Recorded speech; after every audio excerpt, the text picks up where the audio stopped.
एक मोमेंट से बात करते हैं और फिर आगे चलेंगे। हाँ जी, हाँ जी। हेलो, अस्सलाम वालेकुम गालिब। अस्सलाम वालेकुम वालेकुम। सलाम, क्या हाल है? जी शुक्रिया। उम्मीद है कि हम्म, आप भी ठीक होंगे, आप भी खैरियत से होंगे। हाँ जी, हाँ जी, जी। मैं ठीक हूँ, जबरदस्त। जी गालिब सर, मैं उम्मीद करता हूँ कि आप भी मुझे मौका देंगे, मैं कुछ बात रखना चाहूँगा। रखे रखें। जी जी, सबसे पहले तो मैं एक छोटा सा एक आर्गुमेंट, मतलब एक थोड़ा सा ये है, हकीम जी पर मैं बोल सकता हूँ?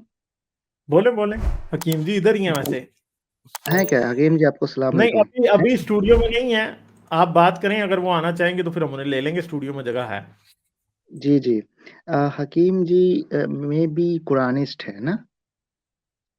वो अपने आप को मुझे कुरान से डिफाइन नहीं करते, पर वो हदीस को। अच्छा, जी जी कह रहे हो, कह रहे हैं जी जी। अ, जी, जी, ठीक हम्म, है। तो हकीम जी अस्सलाम वालेकुम, मैं आपकी बहुत इज़्ज़त करता हूँ। आप यकीनन हम लोग के लिए आप एक रोल रोल मॉडल बन सकते हैं। हकीम जी, मैंने अक्सर कुरानिस्ट को ये कहते हुए सुना है कि पहले के लोग थे, पहले की तफ़सीरें थी, पहले के सही ये सब था, वो सब था। एक भाई हम्म, साहब ने कल फ़ेसबुक पे बड़ी अच्छी बात लिखी, मैं बस वो शेयर करना चाहता हूँ। उन्होंने कहा कि जिस इंसान ने अपनी पूरी ज़िंदगी खपा दी, 80 साल, 90 साल, 100-100 हम्म, साल, एक कुरान की एक-एक आयत को समझने में, आज के कुछ मॉडर्न मुस्लिम उसे इस तरह नकार देते हैं कि उस ज़माने की सोच थी। मैं ये पूछना चाहता हूँ कि कुरान कौन-सी 21st सेंचुरी की किताब थी? वो भी उस वक़्त ज़माने की थी, जिस वक़्त लोग सहाबे साकिब को टूटा हुआ तारा समझते थे। तो कुरान भी उसी ज़माने की थी और ऐसा नहीं है कि कुरान कोई 21st सेंचुरी के लिए थी, सब सेंचुरी के लिए थी। तो ये कहना मुझे लगता है कि थोड़ा-सा बेईमानी होगी उन लोगों के साथ। आप तो बस उठे कहे और आज क्या होता है कि हर कोई अपना कुरान का इंटरप्रिटेशन कर रहा है, मतलब अपने मन का मर्ज़ी से वो अपना पिछले दफ़ा ना हकीम जी से मैं बहुत नाराज़ हो गया। उन्होंने कहा कि लव मैरिज कोई कर सकता है, उन्होंने लव मैरिज को सपोर्ट किया। यकीन मानिए कुरान से भी नहीं दिखा सकते कि लव मैरिज को कहीं अल्लाह ने सपोर्ट किया होगा। तो ऐसा जो अपने आप से, ठीक है कोई बात नहीं, बाकी अल्लाह के हवाले, लेकिन दुःख होता है कि जिन्होंने अपनी पूरी ज़िंदगी लगा दी, आप उनको ऐसे ही उठाकर फेंक देते हैं कि उस ज़माने के थे, तो इस ज़माने के थे। भाई कुरान भी उसी ज़माने का 6th सेंचुरी का कुरान है और इस बात को मान के बैठे हैं। चलें ये तो ख़ैर हकीम जी की बात थी। एक बात ये भी थी कि भजन मैं अ, हाज़िर हूँ, अगर आप कहें तो मैं जवाब दे दूँ उनका या हाँ, वेट कर जी, जी, लेते हैं? दे दे दे दे दे दे। दे दें। भजन देखें, नंबर 1 तो ये कि मैंने कभी नहीं कहा कि मेरी जो इंटरप्रिटेशन है या समझ है वही गालिब है, वही बेहतर है। मैं तो हमेशा यही कहता हूँ कि आप लोग खुद सोचें, समझें। मेरा जो है वो ये है, मेरा जो इश्यू है वो ये है कि हम लोग बहुत डिपेंडेंट हैं मौलवियों पर। तो उनकी जो इंटरप्रिटेशन है उनको उनके साथ रहने दें। मैं जो इंटरप्रिटेशन करता हूँ अपनी, आप आपको मैं शर्त लगा के कहता हूँ कि आप घूम करके जाइए। 6 महीने से मैं गालिब के चैनल पे ऑलमोस्ट हर वीक आता हूँ। आप किसी एक आयत का मतलब तो वो बता दें जो कि मैंने खुद से लिया हो। मैं तो जो गालिब भाई खोलते हैं, कभी मैं पिछले 2-1 महीनों से हारिस के चैनल पे जाता हूँ, जो तर्जुमा वो खोलता है मैं उस तर्जुमे को देखता हूँ। मैं तो अपना तर्जुमा बताता ही नहीं। नहीं, तो तर्जमा भी अब हम ये है खुद तो कि नहीं करते देखें ना जी कुरान में हकीम खुद जी, अल्लाह पाक हम तो कहते हैं तर्जमा कि ये तो हम तो तर्जमा कुरान.com का ही लेते जी, हैं ना जी जी, भजन हम तो आप खुद नहीं आप करते। नहीं करते। हम्म, हाँ, वही कुरान.com का ही मैं भी लेता हूँ, आप भी वही लेते हैं। जो हम्म, कुरानिस्ट का मुझे लगता है कि मेरे भाई को जो भी आए हैं, उनको कुरानिस्ट का मतलब ही नहीं पता। कुरानिस्ट बहन भाई जो हैं वो they are on next stage. Hmm, मेरे लिए काबिल एहतराम है, स्पेशली मूसा भाई हैं, बड़े एहतराम वाले आदमी हैं। एहतराम से क्यों मैं कह रहा हूँ, मेरे जो इल्मी उनसे इख्तिलाफ़ात हो सकते हैं, लेकिन एहतराम इस वजह से क्योंकि वो जिससे बात करते हैं, बहुत ही प्यार से बात करते हैं। जो बंदा तमीज़ से बात करे, वो बंदा काबिल एहतराम है। मेरे नज़दीक उसके अलावा कोई और डेफ़िनिशन नहीं है किसी भी चीज़ की। तो वो है। अब कुरानिस्ट जो हैं मैं नहीं हूँ, मैंने पहले भी कई दफ़ा अर्ज़ की।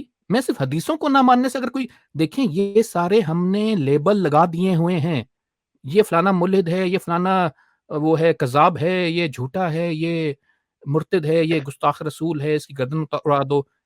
जिसको जो बात जिसकी अगले की समझ ना आए, उस पर मुनाफ़िक, हर बंदा मुझे मुनाफ़िक बोल रहा है, हर दूसरे इस्लामी चैनल पर। मैं तो ध्यान नहीं करता, मुझे फ़र्क नहीं पड़ता, जो बोलना है बोलते रहो भैया, तुम्हारे अमाल हैं। मैं तो किसी को गाली नहीं देता। अभी बात सारी ये है, मैं सिर्फ़ हदीसों का जो 250 साल के बाद हदीसें बनी हैं, मैंने भजन के चैनल पे आकर के कई दफ़ा पहले भी बोला है, मैं उसको नहीं मानता। अभी आप मुझे बता दें, आपको मुझ पे एतराज़ है तो मैं हाज़िर हूँ। ठीक है, एक कॉमन सेंस का सवाल करने के बाद मैं फिर करूंगा कि अगर मान लीजिए कि हुजूर सल्लल्लाहु अलैहि वसल्लम सामने और गालिब जी सामने हैं, तो हुजूर सल्लल्लाहु अलैहि वसल्लम क्या करते? गले लगाते या गर्दन उड़ाते? गर्दन उड़ाते। मुझसे आखिर गर्दन उड़ा पूछिएगा देते। तो 21वीं सदी में नबी पाक होते तो गालिब कमाल को गले लगाते। मेरे जैसा गुनाहगार आदमी गालिब को अपना भाई कहता है। मेरे सामने, अब ये मैं बड़े बोल रहा हूँ, मेरे सामने कोई गालिब को हाथ नहीं लगा सकता अगर फिजिकली मेरे साथ हुआ तो। ठीक है, अगर 100 नहीं, बंदों का मगर मजमा हुआ तो हकीम जी, अलग बात है। आप अपनी गारंटी दे सकते हैं, रसूलुल्लाह की आप नहीं दे सकते। भजन मैं तो नबी पाक को वैसे देखता हूँ ना, अभी दुनिया जैसे मर्जी देखे, मैं उनकी गारंटी नहीं दे सकता, मैं अपने हिसाब हाँ, से वो देखता तो हूँ। नबी आपकी पाक अपनी का जो मुझे वो है दिखता ना। है वो कुछ और मामला था। अच्छा, हाँ, वो मेरी चलें, अपनी ठीक है। वो अंडरस्टैंडिंग या आपकी इंटरप्रिटेशन है। इंटरप्रिटेशन है ना, वो मतलब अगर वही इंटरप्रिटेशन हम अभी यही बात अगर हम जाके पूछें साद हसन रिजवी से, जाकिर नाइक से। तो जाकिर नाइक से भी हाँ जी। पूछें तो उसने भी कहना कि गर्दन उड़ा दो। तो भाईजान हम वही तो तहरीक चला रहे हैं, हम वही तो समझा रहे हैं अपने भाइयों को कि ये मामला कुछ और था, ये बात कुछ और हो गई है। ठीक है भाई, आपने कुछ और सवाल पूछना है, मैं इजाजत लूँ, कैसे चाहेंगे आप? नहीं, अभी थोड़ा सा एक और सवाल पूछने के बाद आप जा सकते हैं। मे बी मेरा आपका टॉपिक नहीं अच्छा था, दूसरा टॉपिक था, लेकिन जरा सा थोड़ा सा हल्का सा पॉइंट रखना था। एक सवाल ये करना जी था रखिए। कि आप यह कहते हैं, और मे बी मैं आपकी बात नहीं कर रहा था, मैं कुरानिस्ट लोग जो मतलब जो कहते हैं कि हदीस तो बाद में लिखी गई, कुरान सबसे। मैं ये कह रहा हूँ कि जिन्होंने अपनी पूरी जिंदगी लगाई, एक एक हरफ समझा, और उन्होंने उस जमाने में जो उस वक्त के लोग थे, कुरान भी उसी जमाने में उतरा। और आप ये कहते हैं आप 1400 साल बाद आकर, चूंकि आपके पास साइंस है, आपके पास टेलीस्कोप है, आपके पास ये फलान ढिमकान है, तो आप उस तरीके से इंटरप्रिटेशन कर कर कुरान को ही करते। लेकिन कुरान जिस वक्त जिस मायने में आ रहा था, वो मायने सही ले रहे थे, क्योंकि उसी के जमाने के वो अनकरीब थे। मैं बस यही कह रहा था, बाकी मुझे मेरा आपसे कोई भाईजान इख्तलाफ इस है पर मैं नहीं। आपको 2 पॉइंट दूँगा। नंबर 1 जी। कि अभी जी, सॉरी मुझे लगा आपने शायद बात मुकम्मल कर ली है। मैं आपको 2 पॉइंट दूँगा। नंबर 1 कि अभी आपके पास टेलीस्कोप है ना, तो पहले नहीं थी। अभी जो आपके पास सच की नापने की जो एक इकाई है, you need to follow that. आपको टेलीस्कोप को मानना है। क्योंकि इस वक़्त ये है, उस वक़्त नहीं थी। जो जिस जिस वक़्त नहीं थी, उस वक़्त को आप मयार नहीं बना सकते। अभी जो चीज़ है, टेलीस्कोप, अभी आपको भजन गालिब भाई आपको वो पता होगा कि वो जब वो गलीलियो ने अपनी टेलीस्कोप लगाई थी, तो वो जो थे ये इंक्विजिशन वाले सारे इर्द-गिर्द फैल गए थे। तो उनका इंक्विजिशन में एक अपना दोस्त था, पादरी था, और उस पादरी को उसने कहा कि तू खुद देख कि जुपिटर के गिर्द 4 चाँद हैं। और उस पादरी ने जब दूरबीन में आँख लगा के देखी, तो पादरी ने झूठ बोला। उसने क्या कहा? उसने कहा मुझे तो नहीं नज़र आ रहे। तो अभी ये मसला इस नहज तक पहुँच चुका है कि जो और लोग वही पादरी अपने था जिसने उसे आयत में कन्विंस अंधे किया हैं। था कि तू इंक्विजिशन वालों को दिखा दे। हाँ, वो दोस्त था ना उसका। तो हाँ, वो उसने ही उसके कन्विंस किया था बावजूद कि तू दिखा दे, दिखा टेलीस्कोप। हाँ जी। उसके बाद उस बेचारे को भी अपनी बात से फिरना पड़ा। भाई जो आप मेरे दोस्त आए हैं यहाँ पर, मैं आपसे वही अर्ज़ करूँगा कि आज का सच, आज का हक हमें मानना है। साइंस से आप इनकार नहीं कर सकते। तो ये जो आपकी मसाले हैं, ये होता, अभी ये होता, वो होता, ये अभी इस ज़माने में नहीं चलेंगी भैया। मैं बस इतनी अर्ज़ करूँगा। इजाज़त लूँ अब आपसे या कोई और बात रह गई आपकी? एक एक बात और करनी, आप ऐसी बात कर रहे हैं कि मुझे बार-बार सवाल करना पड़ रहा है। आपने ये कहा कि अब इस ज़माने की बात मानी जाएगी। आज की ज़माना कहता है, और गालिब जी मेरे बैठे हुए हैं, कि आसमान एग्ज़िस्ट नहीं करता। अब एक बात बताएँ, कुरान में अल्लाह ने 7 जी, आसमान का ज़िक्र नहीं किया, आप करता। कैसे साबित करेंगे? 7 आसमान पर मेरा अपना इरादा था, मैंने पूरा स्क्रिप्ट लिखा हुआ है, वो मैं बस ये 7 आसमान की जो बात है ना भाई मेरे, ये आपको मैं 2 मिनट में नहीं बता सकूँगा। वो उसके लिए आप मुझे 1 घंटा चाहिए। मैं आपको सिर्फ़ इस इख्तिसार से ये बताऊँगा कि जो 7 आसमान है ना, ये कोई इस्लाम का मामला नहीं है। ईसाइयत में यहूदियों के अपने अंदर ना सिर्फ़ 7 आसमान हैं, आसमानों के ऊपर अर्श भी मौजूद है। अर्श के साथ जो है ना लेफ्ट राइट पर जन्नत और दोज़ख भी मौजूद है, यहूदियों के अपने हिसाब से। और उसमें यहूदियों में तो इतनी तफ़सील है कि हर आसमान के ऊपर एक फ़रिश्ता खड़ा है जो दरवाज़े के ऊपर, हर फ़रिश्ते का नाम है, हर आसमान का नाम मौजूद है। सिर्फ़ अर्श का नाम नहीं है। और ये सिर्फ़ और सिर्फ़ 7 आसमान यहूदियों के नहीं है, ये हिंदू बहन-भाइयों के भी हैं। आपने कभी सनी देओल का वो डायलॉग सुना है कि मैं तुझे पाताल से भी निकाल के ले आऊँगा? वो पाताल क्या है? 7 आसमान ऊपर हैं, 7 ज़मीनें नीचे हैं। आपकी ज़मीन के नीचे 7 घाटियाँ हैं, 7 ज़मीनें हैं। सबसे आखिरी ज़मीन जो है वो पाताल वो कहलाती है। इस पर सनी पाताल है। देओल डायलॉग मार पाताल, है जी। ये चीजें, ये 7 आसमान 7 जमीनें ना सिर्फ इस्लाम की हैं, आप गूगल पे अगर सर्च करेंगे आपको सिर्फ मुसलमानों के डिफेंड वाले मिल रहे होंगे मुकाबले में। भाई ये मुसलमानों का मसला नहीं है, ये सारे मज़ाहिब में है। उन सब मज़ाहिब से पहले मेसोपोटामिया, सारी बात की शुरुआत होती है मेसोपोटामिया से, सुमेरियन वो तहजीब 7 से। आसमान और 7 जमीन मानते थे जी, वो उन्होंने और जो वो बात कह दी वो सबने उनसे ली, वो सब ने उनसे ली। सब ने उनसे ये ली जो है। बातें सारे मजहब एक दूसरे को कॉपी करते हैं हकीम जी, फिर आप कहते हैं यही तो बात है ना जो कि ये जाहिर करती है कि ये सारे रिलीजन मैन मेड है इंक्लूडिंग इस्लाम। लेकिन लेकिन भाईजान उसमें फिर एक बात ये रह जाती है कि जब हम 7 आसमानों 7 जमीनों की बात करते हैं, इस पर अगर मुसलमानों की बात यहीं पे खत्म नहीं होती ना, मैं 2 मिनट और आपसे लूंगा फिर इजाजत लूंगा। जी जी अम, जी। वो भजन ये है कि जब आप मुसलमानों की भी आप देखें ना, तो आसमानों की अगर अगर आप ये कैसर राजा से पूछेंगे, वो क्या कहेगा? वो कहेगा ये मल्टी यूनिवर्स की कहानी डाल देगा। आप जो मेरे फेवरेट हैं वो, मल्टीवर्स। हाँ जी, मल्टीवर्स का कोई किसी को कुछ पता ही नहीं।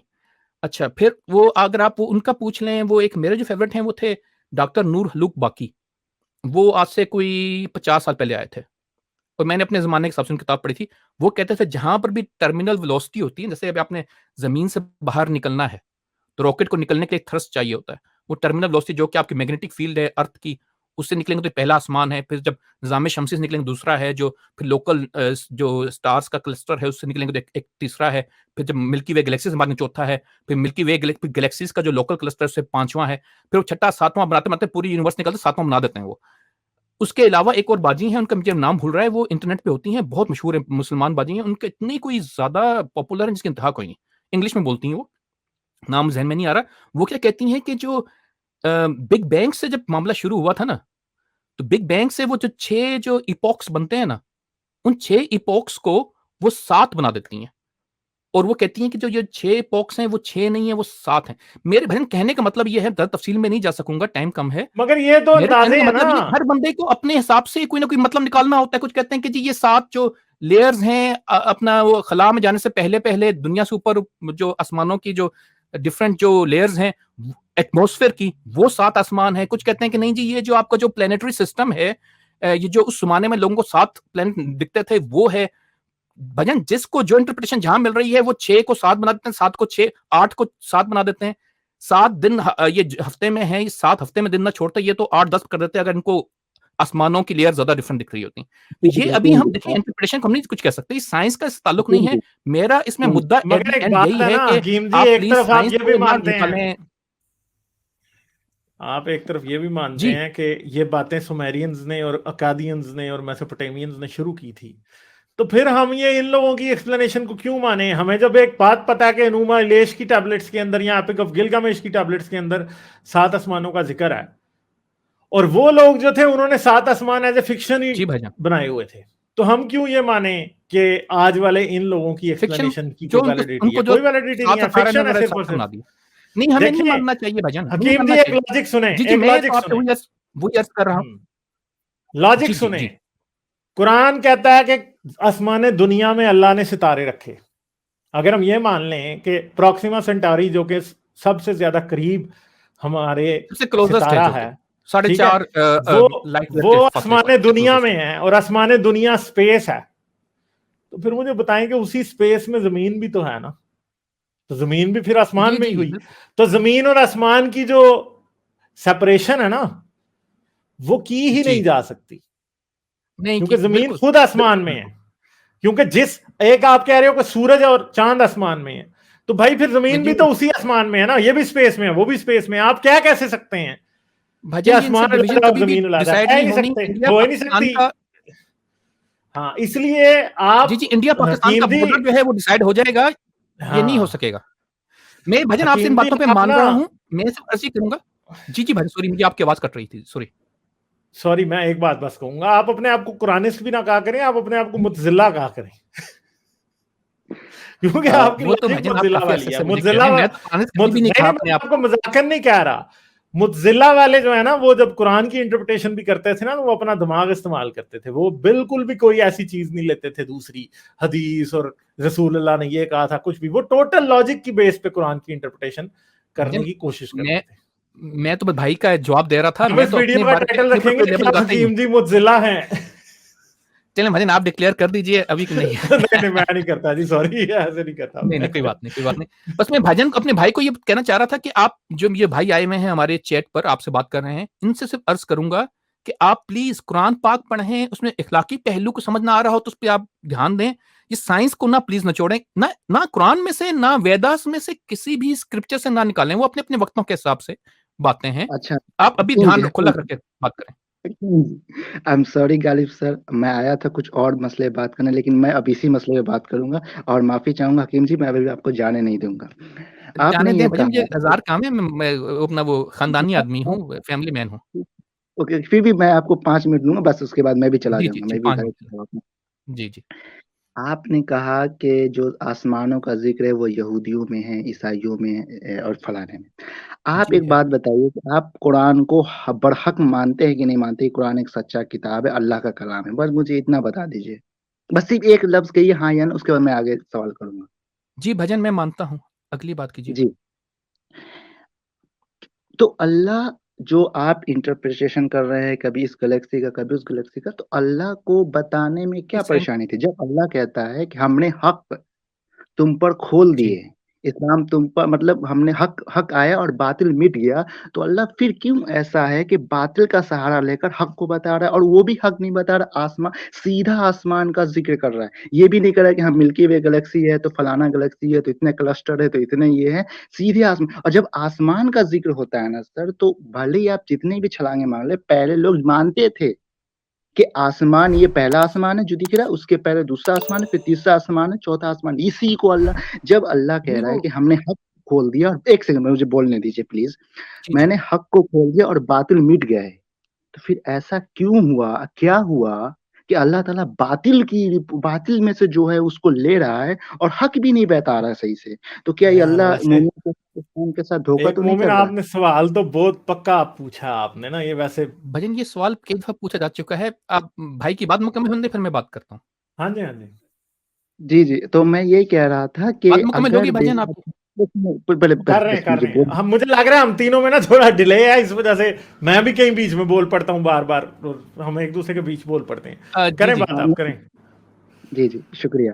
मैं ये कह रहा था कि आपने कहा कि इसमें लिखा था, आपने कहा कि कुरान एक सच्चा किताब है। जब कुरान कहता है कि हमने हक आला दिया और बातिल मिट गए, तो जब फिर जी। क्यों ऐसा हुआ कि अल्लाह बातिल के स्क्रिप्चर को लेकर मोमिन को समझा रहा है कि तुम हक पे आओ?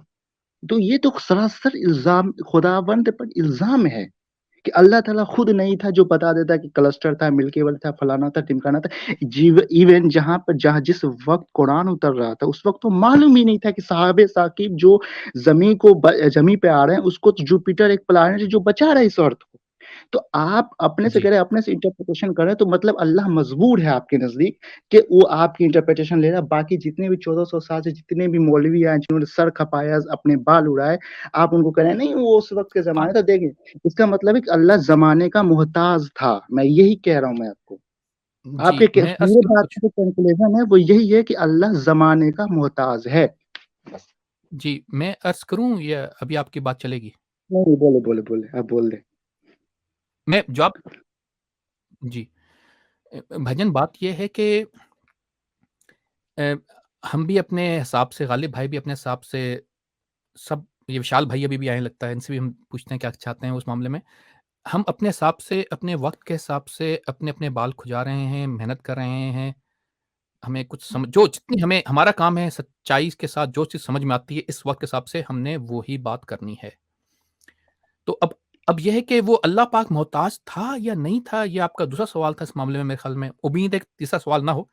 दूसरा शायद इल्ज़ामात ये थे, था इल्ज़ाम। जी अल्लाह पर इल्ज़ाम। शायद मुझे पूरा जी आप शायद आपका सवाल समझ में नहीं आया, लेकिन मैं इतना अर्ज़ करूँगा कि जो हम कहते हैं ना कि जी कि खुदा जो है वो 1400 साल पहले उसने हमें, मेरा यही बात मैंने पहले भी एक दफ़ा कही थी, मैं दोबारा दोहराऊँगा, सॉरी आप लोगों को बोर करूँगा, कि अगर आप ये समझते थे कि अल्लाह पाक आपको कुरान पाक में क्लस्टर ऑफ गैलेक्सीज़ और end of universe, visible universe और लाइट की स्पीड बता देते, कुछ उससे पहले अल्लाह पाक को आपको केमिस्ट्री भी सिखानी पड़ती, कि केमिस्ट्री के बेसिक रूल्स क्या हैं, फिजिक्स भी सिखानी पड़ती कि जी जो एटम है उसके गिर्द गिर्द कितनी सच्चाई में अल्लाह पाक जाए। आप लोगों को खुद को भी तो अकल, अल्लाह पाक का काम था कि प्लैंक डिस्टेंस का शायद आप नाम सुना होगा, this that's like the smallest distance we know of anything physically possible on this planet, in this universe. तो जो प्लैंक डिस्टेंस है उसकी तशरीह अगर उसका नाम भी ले लेता तो आपने प्लैंक डिस्टेंस की जगह आज कुछ और नाम रख देना था। जो अभी जो है ना, जो डिस्टेंस का नाम रखना, उसकी पूरी चीज समझाना, वो उसके लिए ना तो वो कौम, मैंने अभी थोड़ी देर पहले ही गालिब भाई को बताया है कि ट्राइबल एरिया में क्या चल रहा है, वो कौम ना तो उसको समझ पाती, वो कहते कि या हजूर तूने पहले ये अरबी में कुरान लेके हमारे पास आ गया है, तू कह रहा है कि हम सारे अपने बुतों को छोड़ दें, अभी तू ये कह रहा है कि अल्लाह में ये 7 आसमान यूं नहीं है तो हूं है, इसके अंदर प्लैंक डिस्टेंस है, पीरियोडिक टेबल तू साथ में लेके आ गया है, तो मैं पता नहीं एटॉमिक बम बनाने का फार्मूला बता रहा है, ये तो क्या करना चाह रहा है हमारे साथ। तो ये भाई मैं आपसे वही अर्ज करूंगा हाथ जोड़ करके कि हमें we need to understand the requirement of the time. आपको खुद समझना है 100 साल बाद क्या समझना है, 200 साल बाद क्या करना है, 14 साल अभी हमें क्या करना है, दैट मैटर्स। इस्लाम की रोशनी में आप कुछ देख सकते हैं, इस्लाम की किताब कुरान में से कुछ आप इनके फॉर्मूले नहीं निकाल सकते, आप साइंस पढ़िए प्लीज। मैं तो आपसे बार बार ये कहता हूं कि हदीसों को इसलिए ना पढ़ें, वक्त जाया करते हैं आप उस पर, वो वक्त आप लगाएं साइंस पर, टेक्नोलॉजी पर, दुनिया पर, फलसफे पर। चलिए चले मेरे ख्याल अब इस बहस को खत्म करते हैं। चले एक मोमेंट, शुक्रिया आपका और हकीम जी दोनों का, ठीक है जी शुक्रिया भाई, मैं शुक्रिया। यकीन मानिए गालिब सर, मैं इस बात को कबूल करता हूँ कि मुझे कोई मुल्हिद एक्स मुस्लिम नहीं बना सकता, लेकिन ऐसी ऐसी लॉजिक जो मोमिन को सुनता हूँ एक दिन पक्का मैं एक के जगह एक्स लगा देना। चले कोई नहीं, आप सही सवाल पूछने लगे हुए हैं, ये बात ठीक है। ठीक है, एक सेकंड विशाल ठहर जाओ। तो सही सवाल आप एक मोमिन पूछने लग गए हैं और मुझे खुशी है इस बात की, ठीक है। तो बस आप सीखते रहें चीजें, आप सही जगह पहुंच जाएंगे, फिक्र ना करें आप, ठीक है। हाँ ओके, थैंक यू। हाँ, लाइक शेयर और सब्सक्राइब करना मत भूलें। इसके साथ साथ आप मेरे चैनल को पेट्रियन पर सपोर्ट कर सकते हैं। पेट्रियन का लिंक वीडियो की डिस्क्रिप्शन में है।